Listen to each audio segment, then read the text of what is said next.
Has enough. Hi, all. Welcome to the book design nerds tutorial. And Kate, you've given us a good name, the BDNs, book design nerds. So here we are. And because you all know that I started my career as a book designer and fell in love with it.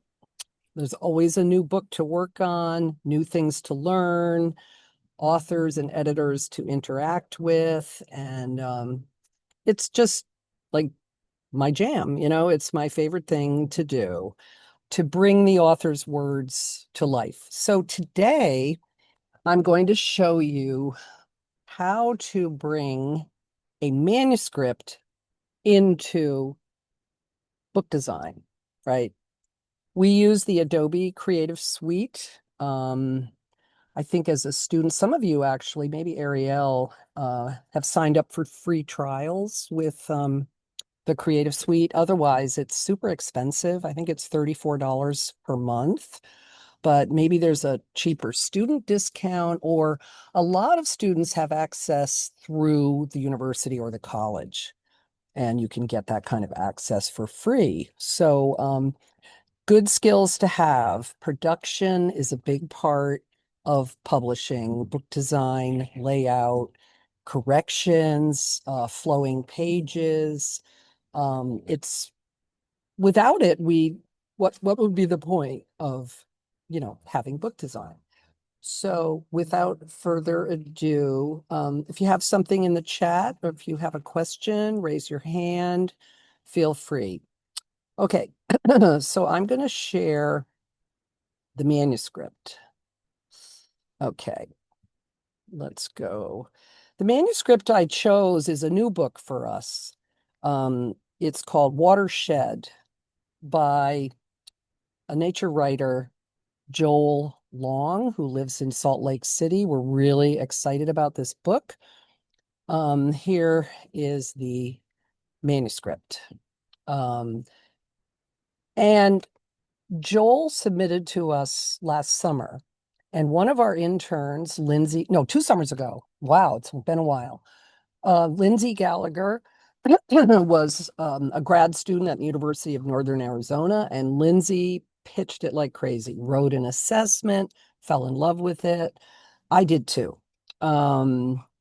Just his writing about nature and watersheds are so important in today's world of a drying climate, a heating up and drying climate. Everything worked for the press. So the manuscript is open. You can see it's all flowing in here. And these marks are from Justin Begos, who is one of our editors. And I wanted to show you what a little bit of an insider view of what an editor would be doing. So over here, with Joel's permission, of course, this is private between the author and the editor.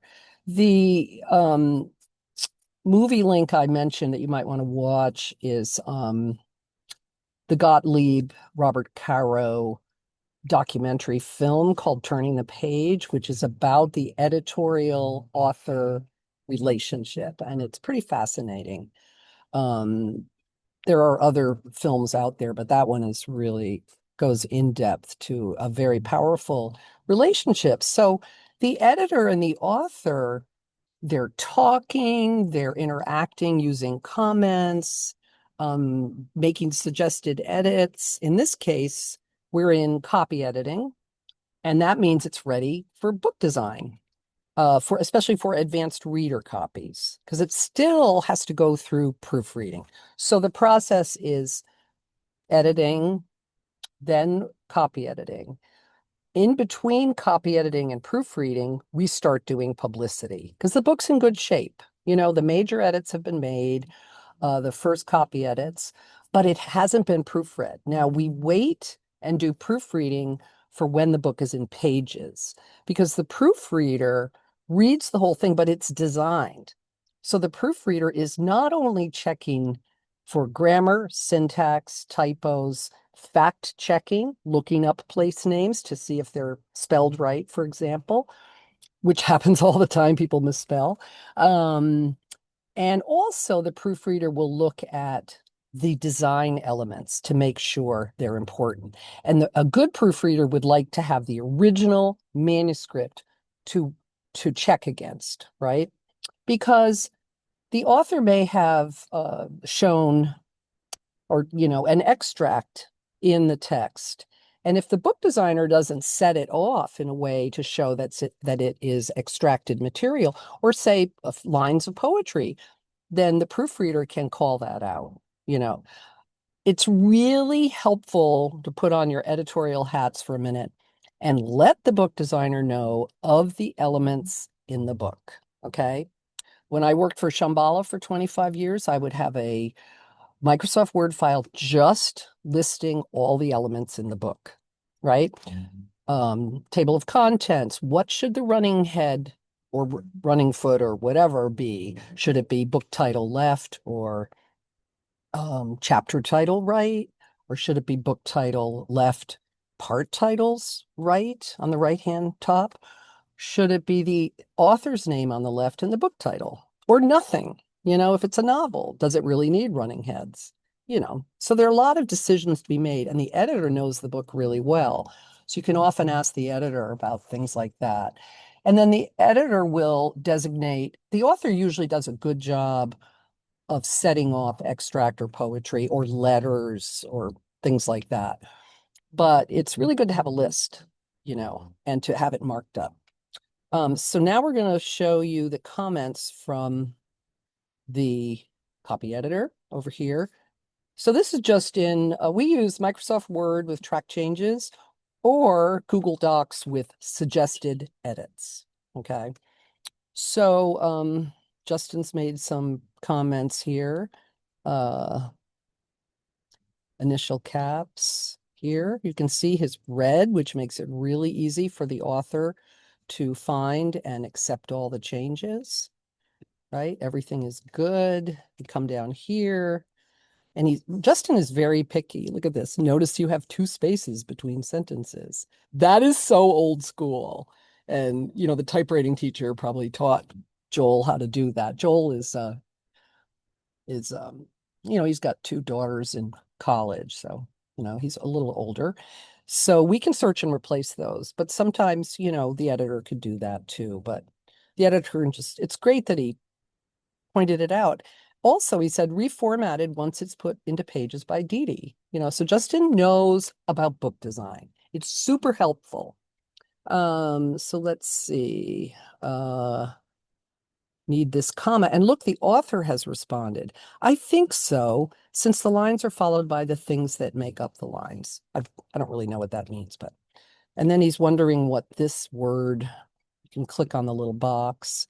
What does this phrase mean? Of course, I looked it up and it's so cool. Like Joel is deep into nature's symbolism. And the brine flying casings are the detritus of these special flies that are just like swirling around. It's so cool. So he's got, Justin says, semicolon, I don't want to cramp your style, though if you love the comma for your long syntax. And then Joel agrees instead of the comma, da da da. So a lot of corrections. Here he's added a comma, and he's wondering AM or PM. It's really good. I mean, Justin does a wonderful job. Not only is he doing grammar and syntax, but he's really reading for content. He's editing like a reader. You don't want to leave your reader behind. So this is just to give you an idea of all of these comments, right? And it's nice that they're, in the book. Okay. So if we go over to accept, we can accept all these comments.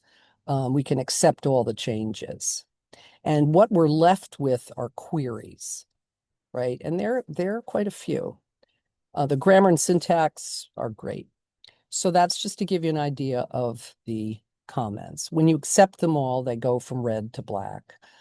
And it's really nice. I wanted to show you this. Usually I get a clean manuscript with no comments.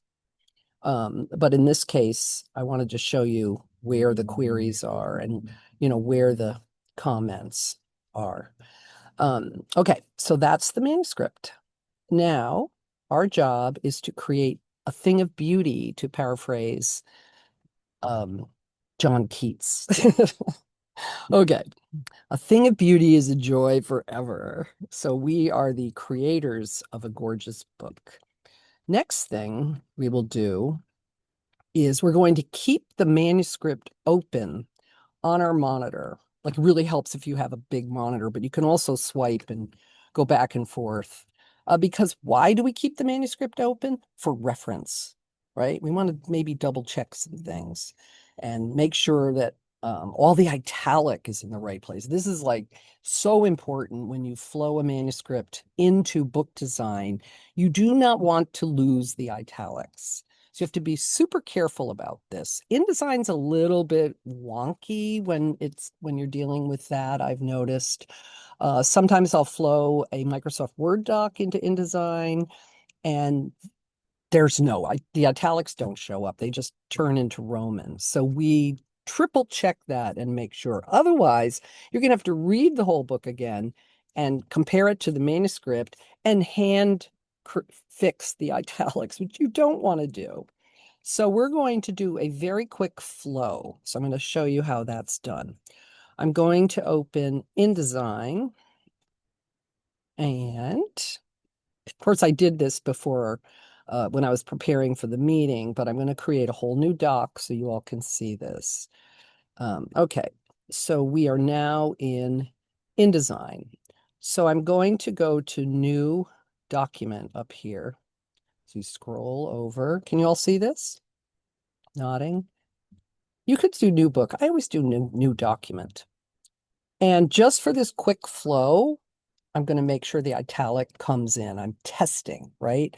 So I'm going to go to the default, which is standard letter size over here, right? Nothing fancy, half-inch margins. We're not doing book design at this phase. So we're going to create this, right? We're going to go over here to our toolbar and grab the text tool. This is, InDesign is very much like a workhorse. Think of it that way. It's a lot like Microsoft Word in a way, with straightforward formatting. So we're going to create a text box that fits these default margins, sort of. I can do it. And you see the cursor blinking. The default, which we are in, is always Minion. Minion is fabulous. It's great. It's legible. And so Adobe has chosen it as the default. And it's Pro, which means it has open type features, such as old style figures, numbers, small capitals that are true, the X height size, which you all know what X height means, the height of the lowercase letter x, which is the height, of your body copy. So 12 point, the X height is what it defaults to. So as a test, we're going to go up to File and Place. Now, learning the quick keys in InDesign is fabulous. It's Command D. I don't know why it's Command D, but you can go up and do it the old school way, or you can do it the Dede way, which is Command D. And then we're going to go to the manuscript and we're going to flow it into here. Now it's asking you things. Are you including footnotes, endnotes? Remember, this is the default. Yes. We're going to say yes to all of this. Include typographers, quotes. Yes. You know how much I hate straight quotes, right? They should be curly. In Minion, in a serif typeface. In the sans serif typefaces, you'll notice that the straight quotes maybe are slightly angled, but the bane of my existence are these straight, horrible quotes, and the same with apostrophes. It makes me crazy. So always check that box. So we're just going to say, okay. Oh, now we have a warning. This manuscript is missing fonts. Oh, dear. Okay, at least it's not Comic Sans, which, as you all know, I abhor. So Joel was typing in Cambria, which is probably from the Pages app in on a Mac, I'm guessing. So let's replace these right away. We don't want Cambria. So we click that and see these little warning signs. So we're going to go to Minion Pro Regular. This is the default. So we're just going to change all of those. Cambria Italic down here. We select Italic. We change all of those. Now, for some reason, Joel has Garamond in there. Okay, let's convert that back to Minion Regular. Change all those. Arial, that might be something that he wanted to use, as a display or something. We're not 100% sure. So maybe I'll leave that one. There's Minion. Oh, now we've got, look at this, times Roman, times Roman. Okay. So we're going to replace, let's go down here, times regular, change all to Minion, times New Roman regular, we change to Minion, times New Roman italic. Now, Times New Roman was developed during the Charles Dickens years, and afterwards, maybe like 50 years later. Times Roman was created for the London Times, for the newspaper. So it's like the age-old typeface.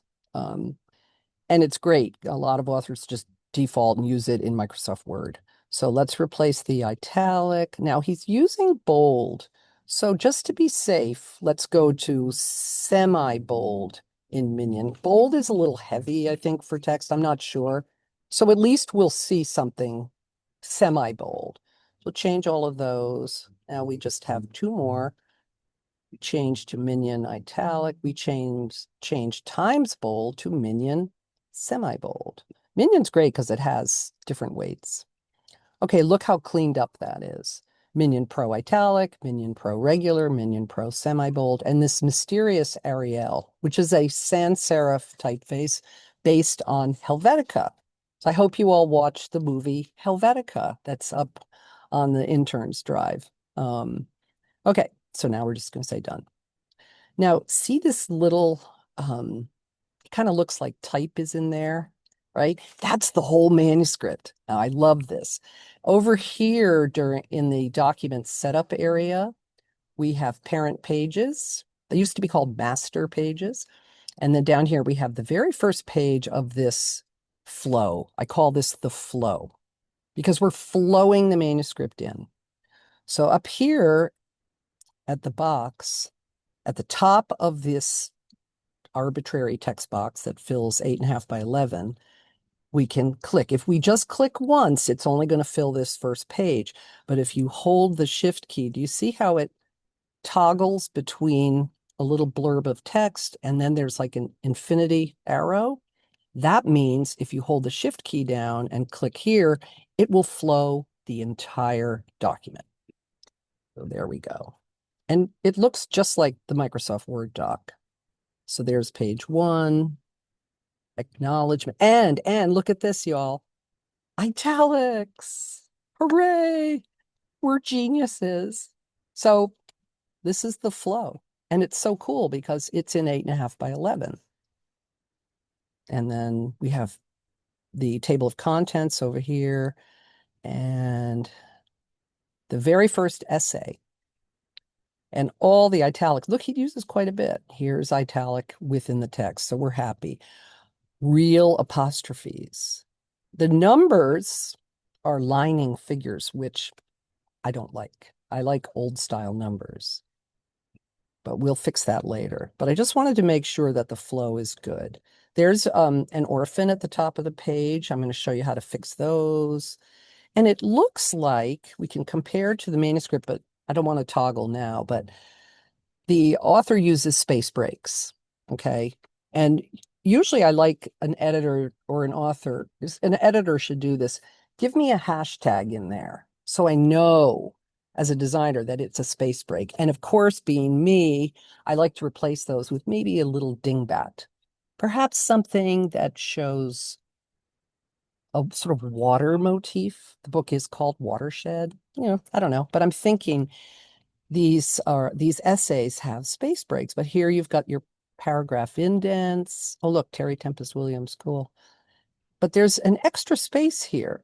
So I'm going to go and compare to the manuscript and see if there's anything in there. Well, hang on. Oh yeah, these are definitely space breaks. Like that's a span of time. It makes sense editorially. I was 26, so now he's like 50, right? So you definitely need a pause in the narrative. Okay, good. We've got space breaks, but the rest of the text flows beautifully. The paragraph indents are quite large, but remember, this is just the default, right? So we have two choices here. We can copy all this, Command A, right, and paste it into an InDesign doc, or we can reflow. Now, let's hold this flow document. It's untitled over here. Now we're going to start the InDesign tutorial. So we're going to go now to new document, okay? And instead of default, this is very important. Over on the right, when I used to teach at Keene State, I told the students, this is like Checkpoint Charlie. I don't know why I named it that. Jason's laughing at me. Checkpoint Charlie. I think that's like a World War II thing. But anyway, over here, the default is 8.5 by 11. We're not going to make this book 8.5 by 11. I already know the size, duh, because we created terms when we signed the book. I told Joel, I want this book to be a little on the small size because it's very intimate. It's essays. 6 by 9 is kind of authoritative and good for big memoirs or biographies or something. But fiction and a collection of environmental, narrative, personal essays, we're going to go smaller, right?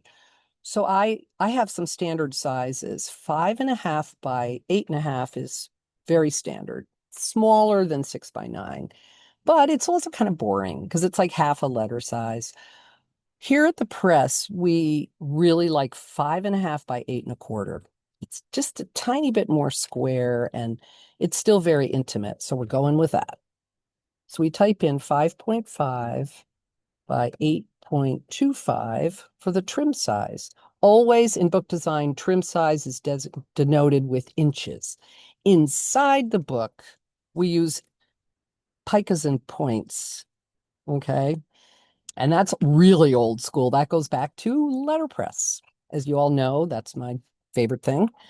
So inside, but InDesign is, you can convert InDesign to points and picas. It's very sophisticated if you want, but these are all in inches.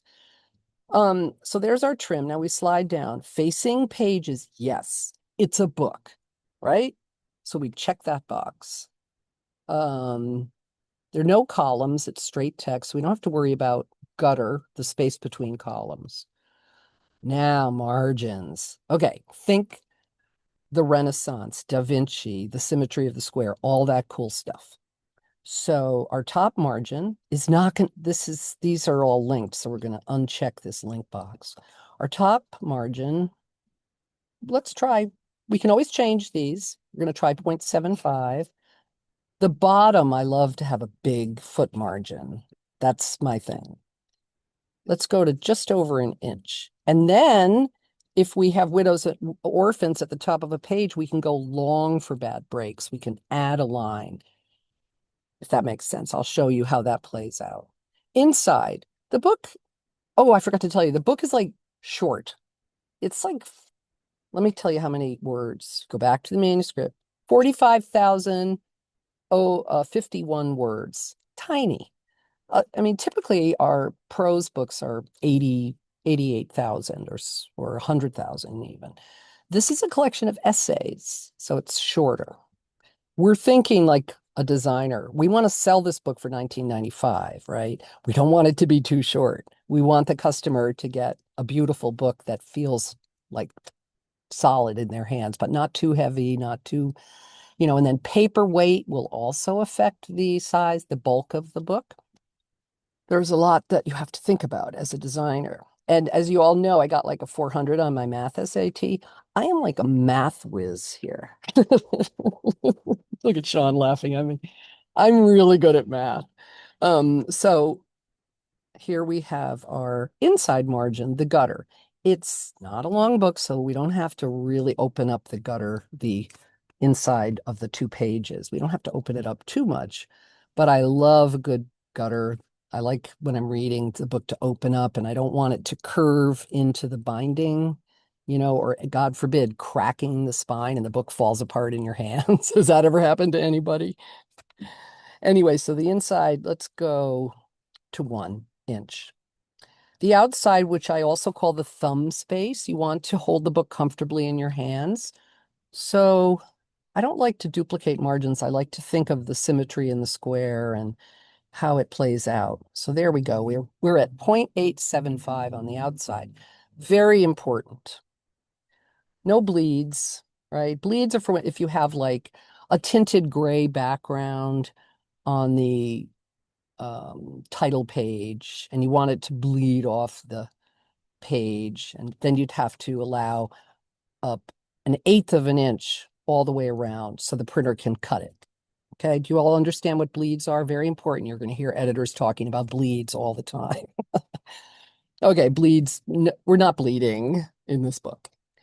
Slug, that's the area outside the bleed. We're not going to worry about it. Guess what? We can create now. So we hit create. There is the first page of our document. What do you think? It's gorgeous. It has a nice inside margin, a shorter head margin, and then this is the right-hand side. Always you open on the right-hand side. So InDesign defaults to opening on the recto page, which is great. And then we have this nice big margin down at the bottom for the foot of the book. So I'm looking at this thinking, this is pretty good. But to make changes to our margins, we go up here, and I used to tell my students, think of this as like the celestial area, like, up in the sky, but it's really the scaffolding of your document. The parent pages, you can have multiple parent pages. So the default shows us a blank up here, but also a double page spread. So let's go up there. We'll take a little visit to these heavens. Now we can see both pages together. Okay, can you all see that? And look how nice the margins look. And we can make changes now. But in order to make changes, see how this right-hand page is highlighted? You have to hold your shift key down and select both of those pages. And this is very cool. I think I want a little more space at the top. Remember, it's only 45,000 words. We want to push this out, right? We want to open this book up. But if I had 130,000 characters, I definitely would have maybe slimmer margins, if you know what I mean. So we go over to layout up here on our menu bar, and we select margins. Okay. See how the top is 0.75? And I love this. When you're playing with it, you can see the changes. So let me move this over. Let's add a little bit at the top. See how they just scooted down? That was about 6 points. Okay, a pica is 1/8 of an inch. There are 12 points in a pica. Remember that. So we went down about half a pica. So when you're talking about inside the book, you revert to points and picas. Usually it's very old school, but it's kind of cool to learn about that, I think. I'm liking that better. So that the head margin is 0.8125. It was 3/4 of an inch, but we've opened it up a bit. Do you think we should have a running head in this book? Yes, because this is an essay collection. So we have book title left, essay title on the right. I mean, that seems really exciting to me. So we want to allow for that at the top of the book. So I'm going to scoot down a little more. There we go. This is our text, but this allows for what we call a running head. So I'm going to grab a text box over here. Oops, I'm going to say okay to our new margins. I think everything else looks really nice. We're going to say okay. Now we're going to, what's the title of the book? Watershed. So we're going to create a new text box. Remember, you're like an architect at this point. You're creating the foundation of this book. And every page, every new essay title, when you create multiple parent pages, is based on a parent. You can see it up there. It's highlighted in blue. So the title of the book. Oh, okay. Word of caution, never type yourself, okay? Because if you make a typo, which I've done millions of times, I've learned my lesson, go back to the original manuscript and copy what the author typed and what the editor approved. So I went back over to Watershed, Microsoft Word. I copied the title, okay? So no one's going to blame me. Now I'm going to paste it right here. Oh, it's up awfully high. So let's scoot this down. We're going to blow it up. And it again, it defaulted to Times Roman. Okay. Now we're going to take a little break. Oh, hang on. I'm going to save. Got to save every few minutes. So save. This is called water. Can you all see me saving this? Awesome. File organization is super important. Let's see, watershed, and then underscore pages, underscore 07 08 25. You will see at the end of book design with all the corrections and stuff, it's really important to organize your files because a few times, I won't say how many, I've pulled up the wrong InDesign file late in the game. Oh my God, do not. So you know exactly what date you have. And then you put it in the book design tutorial folder, but you create a new folder and you call it water, I can't even spell, shed pages, as opposed to cover and marketing and manuscript and PR and all that other good stuff. Ta-da! So we're going to put this doc in there. File organization, super important in whether you're in editorial or production or marketing in any area, translation rights, you have to have organized files. So if you know the executive vice president comes in and says, "Where's the watershed?" You know, you can just find it right away. Okay, now I'm going to stop this share. And because we are now ready to rock and roll, as they say, we're going to open Photoshop and I'm going to show you the cover. Now, the cover was designed like 6 months ago, a long time ago, in Photoshop. Oh God, I can't. I'm going to get this over so you can all see it. Now I'm going to share Photoshop. Why? Because at Green Writers Press, we like to have a cohesive blend with the cover art and the interior. We're telling a whole story as a book designer. We don't want the cover, because we're so small, we really can control the cover with the interior. We can merge the two and make them cohesive. When I worked at Little Brown Hachette Book Group, the cover design people were a separate department, you know, and they were dictated to by the marketing folks. And we all would just roll our eyes. They would come out with these covers that weren't even like real to us. And we were snobs in the interior because, as you all know, we read the book. So we're going to go to Photoshop. I'm going to open, oh, hang on, let me share. I'm going to open the book cover. Now, the photographer, sorry, the author is a photographer. Amazing. So here is our book cover. Essays, Joel Long, Watershed. And if you, oh, sorry. If you zoom in very closely, the word watershed, you can kind of see the clouds through the words. I might change that. There's opacity on there. Go down to, look at that. That's interesting. But anyway, I won't bother now. I'm just playing around. This one I designed as opposed to Asha Hussein or Ali Pinot. The three of us do cover designs. So the author took this photo. This is Salt Lake. Okay. He lives in Salt Lake. That's the island he goes to all the time. So if you read the book, you are selecting from his photographs the one that really speaks to you as a designer. I sent this cover to Joel and he's like, that's it. No changes. So I'm like, cool. Took me like 5 minutes. Really.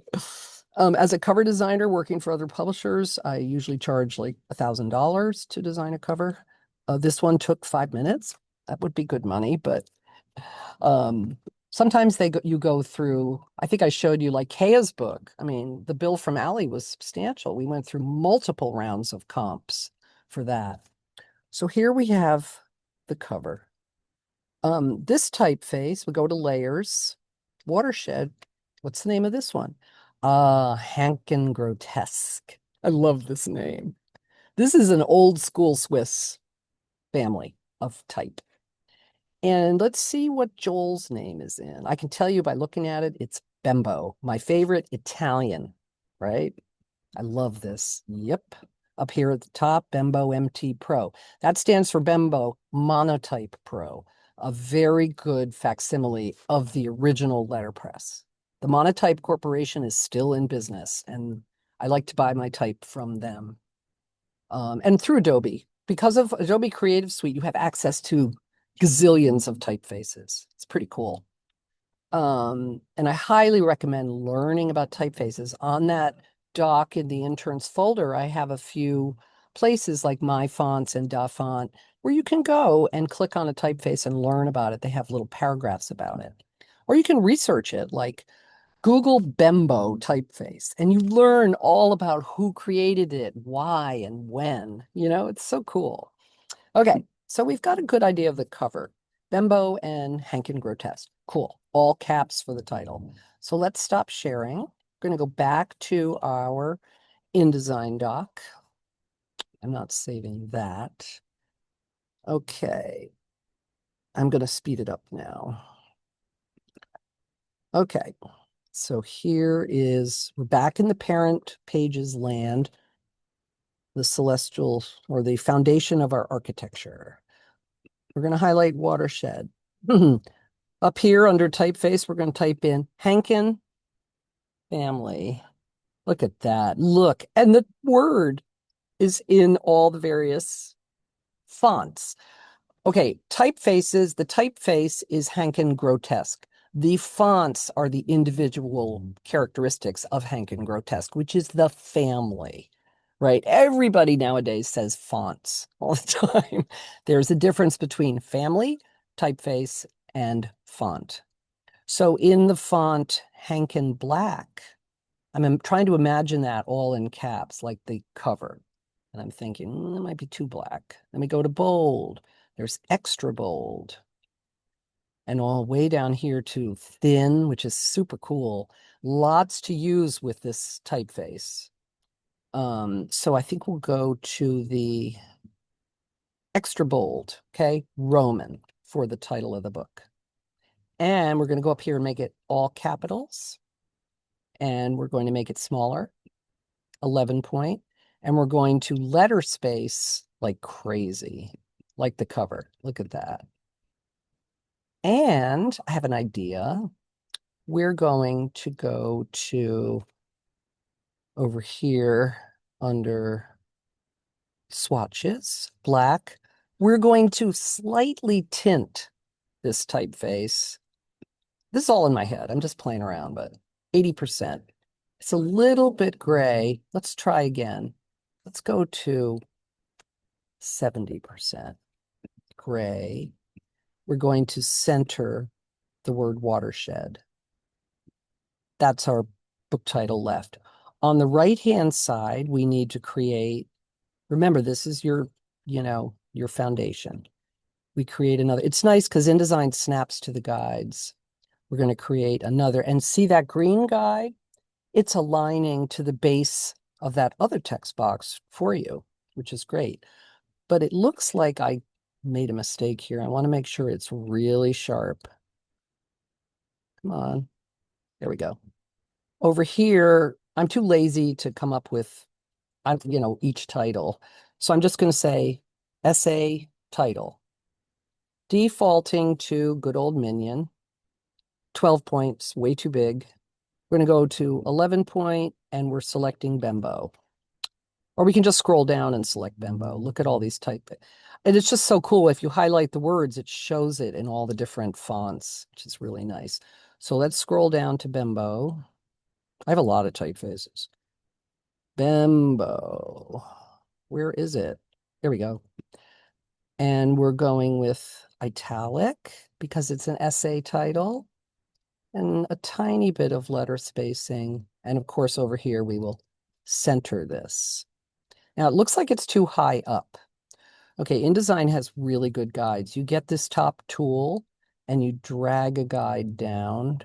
Watershed is good. So that's your baseline. You can zoom in. That guide, it's kind of hard to see, but there it is.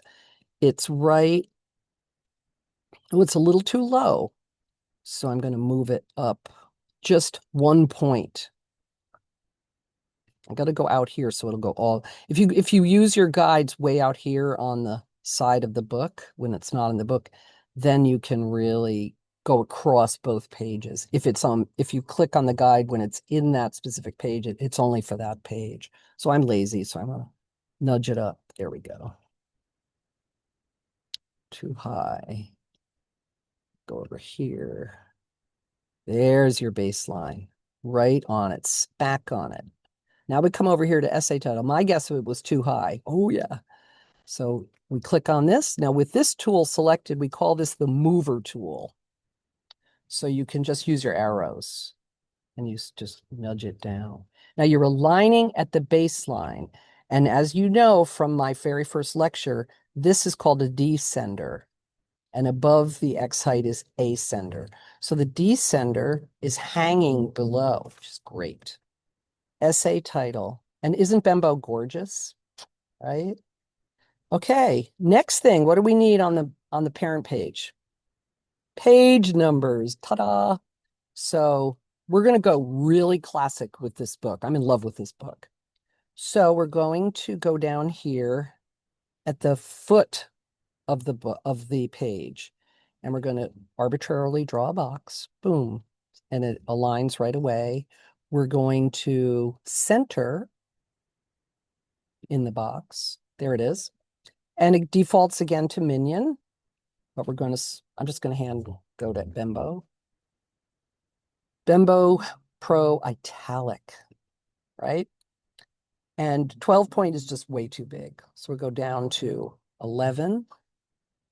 We're going to move this down about a pica, about 14 points or so, just so there's some air between the last line and the page number. And in this box, InDesign has this miraculous key for consecutive page numbering. And how do we find it? So your cursor is blinking. You go up to your type tool and you insert a special character, which is, there are lots you can use. Markers, current page number. So it's Command, Option, Shift, N for number. That's your quick key. So you select that, and there it is. So that is, and if you highlight it, just to double check, Bembo MT Italic. Now, because I'm me and I love old style numbers, with old style numbers have ascenders and descenders as opposed to lining. So way over here in InDesign, don't ask me why it's way over here in the top right. There are 3 bars that you go there all the time, so get to know them.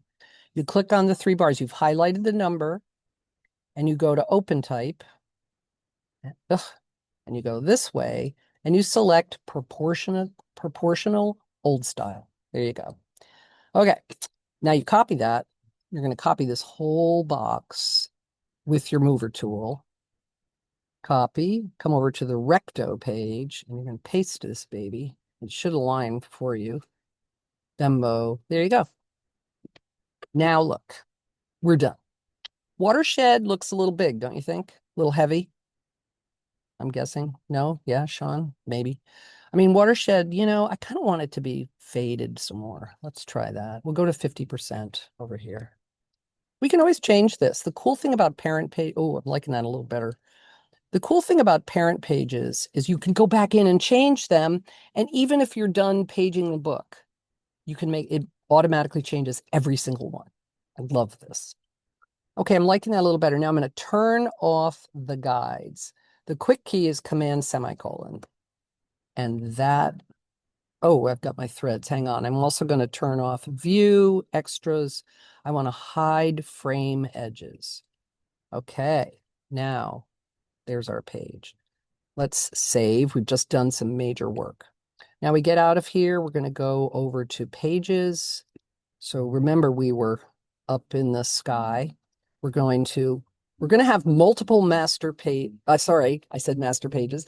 We're going to have multiple parent pages later on. Probably won't have time to get into it, but just imagine.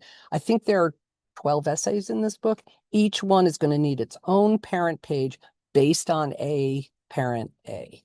And you can title them too. It's super cool. And then you can drag and drop them onto these little book pages. It's very, very cool. So let's move this up. And we're going to double click on the actual book page 1. Now you all know, I'm going to show the guides now, Command semicolon. Now you all know the front matter of the book is unpaginated. It's paginated, yes, but blind folios usually, unless there's preface or forward, all Roman numerals, lowercase, standard, right? But again, InDesign doesn't know that. I mean, the book one tries, but so you have to do this yourself. So for now, we're just going to leave it where it is, but it begins on Arabic number 1. Okay, now we're going to flow in the doc. So we're ready to go and save. So we make a text box like this. Ta-da! The very first one. Look at that. Snaps to the guides. Make sure it's right because every box is going to have this text. Make sure your margins are perfect. There's page 1 down at the bottom. Now we get the cursor blinking. Now we can style it all and say Bembo and da-da-da-da-da. But I know from experience that InDesign ignores that, and it's probably going to flow it in Times Roman or, oh no, Minion is the default, sorry. So we're going to file place. Anything you're putting in InDesign is file place. It's if it's a graphic like a JPEG, line art, whatever, that's the same file place. So we go get the text. We've already tested it. Oh my God, here it comes again. So we're going to replace these. Oh, this is cool. We're going to replace these fonts very quickly. I'm going to set up Bembo, and Bembo should be right here. Missed it. There we go. All right. So we're going to change all, italic. Yes. Bembo regular. Change all. Bembo, Bembo. Hankin grotesque we're going to keep.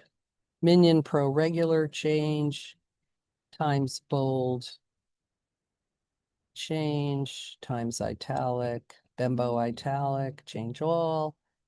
New Roman bold.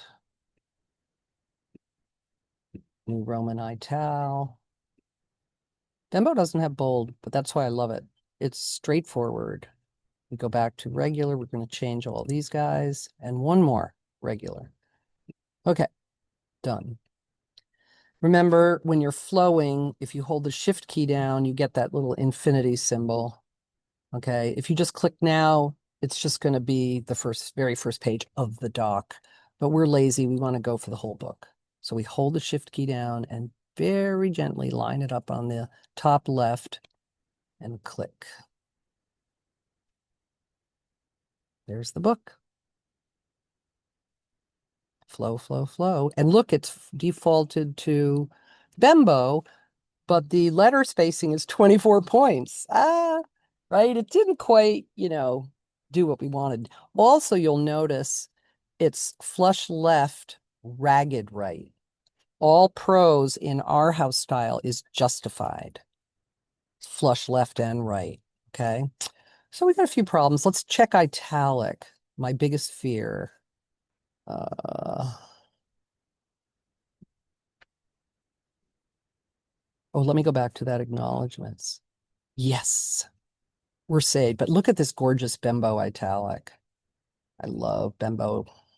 It's so beautiful. I just love typefaces. Bembo, it came from stone carving too, and also the calligrapher's pen. Just beautiful. Look at that F. I want to find a ligature because I love ligatures. Oh, well, I don't see any. Okay. So the book is ready. Now it's paged right through. How many pages? 283. Oh my God. But the leading, the space between the lines is gigantic. So what we do now, we know the italic is perfect. Here's another test right here. And there are space breaks. So we're going to select all, okay? And there's probably some Arial or Henkin or something mixed in here. So this is all, the type is showing blank. But we're going to change it all to 12 point for the size and 15 for the leading. And over here, this is very important, so watch carefully. Over here, we're going to select the little icon for justified. And you can see on the screen, it's doing it.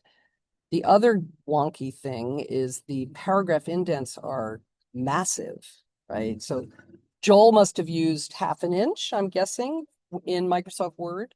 So with all this type selected, look at that. All the indents are, lucky for us, the same. Some, oh my God, some authors do space bar, space bar, space bar. Oh, no, no, no, no.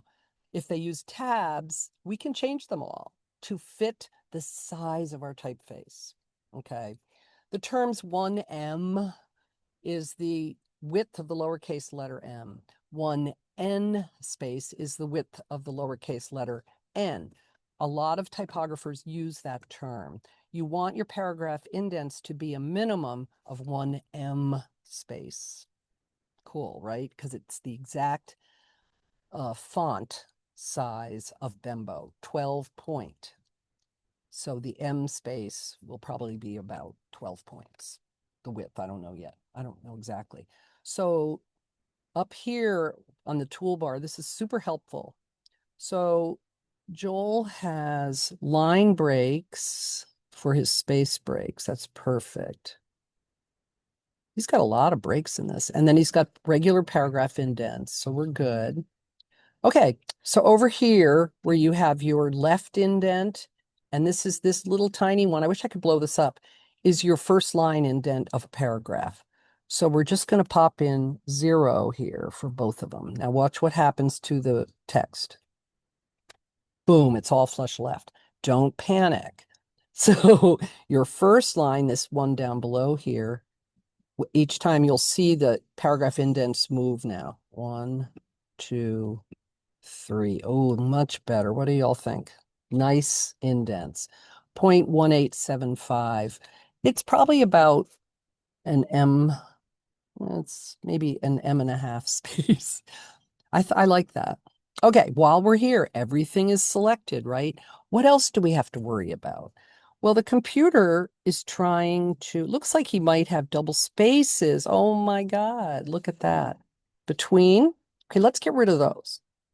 Do you see what I'm talking about between sentences? You can see it. You don't even, Okay, I'm deselecting everything, but already I'm liking this. Lots of leading, gorgeous typeface. And if you turn on your hidden characters, I love this feature.